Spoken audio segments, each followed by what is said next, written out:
Ryle then refers to billiards as another example, illustrating how explaining events in mechanical terms may be necessary without being sufficient. If one knew the complete state and all the relevant conditions of all the balls, then it would in principle be possible to predict any later state of the balls from their present state. But, Ryle says, it, quote, does not follow from this that the course of the game is predictable in accordance with those laws alone.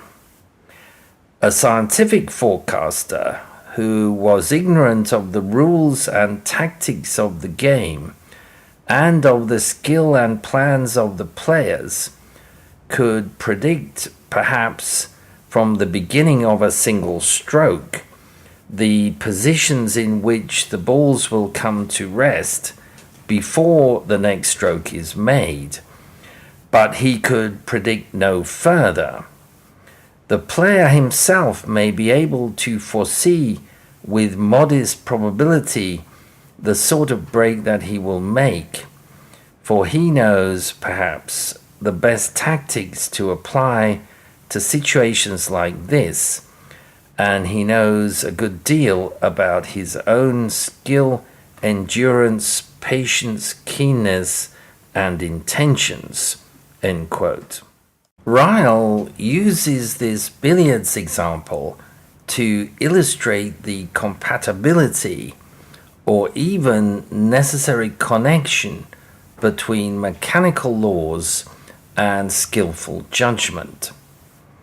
A player must have at least a rule of thumb knowledge of the mechanical principles which govern the accelerations and decelerations of the balls in order to play skillfully. Ryle says, quote, his knowledge how to execute his intentions is not at loggerheads with his knowledge of the mechanical laws. It depends on that knowledge, for there could not be a game of skill at all if the instruments of the game behaved randomly. A player of billiards doesn't ask for favors from the laws of physics, nor from the rules of billiards. Ryle says, quote, why should he? They do not force his hand, end quote.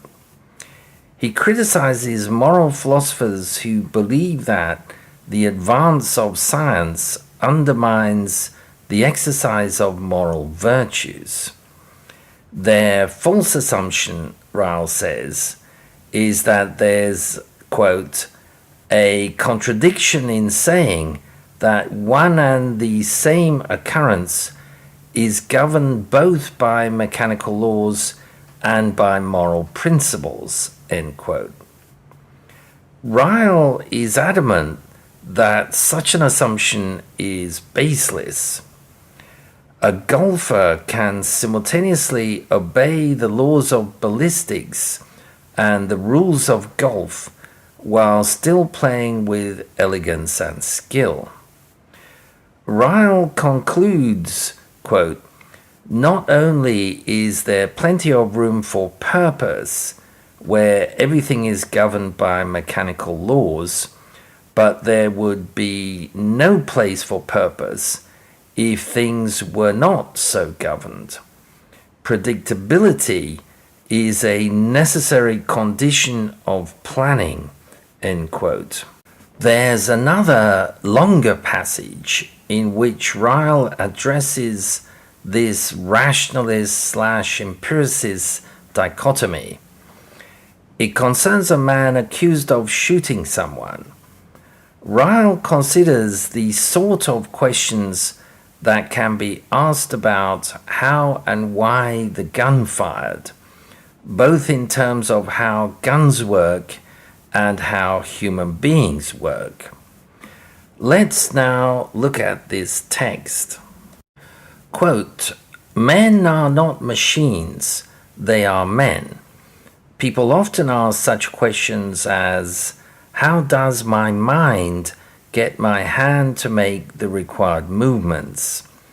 And even, what makes my hand do what my mind tells it to do? Questions of these patterns are properly asked of certain chain processes. The question, what makes the bullet fly out of the barrel, is properly answered by the expansion of the gases in the cartridge. So when it is asked, how does my mind get my finger to squeeze the trigger? The form of the question presupposes that a further chain process is involved, embodying still earlier tensions, releases, and discharges, though this time mental ones. But the performance of it has to be described in just the same way as in ordinary life we describe the squeezing of the trigger by the marksman. Namely, we say simply, he did it, and not he did or underwent something else which caused it. End quote. We can make two observations about this. Firstly, Ryle states that men are not machines, but many rationalist reductionists would, I believe, flatly contradict this. To them, human beings are machines in the form of biocomputers. Secondly, Ryle seems to claim that asking, how does my mind get my finger to squeeze the trigger, is an improper question. This seems to be an early invocation of Dennett's intentional stance, i.e., of assuming that others are responsible agents even when they may not be, when judging their behavior.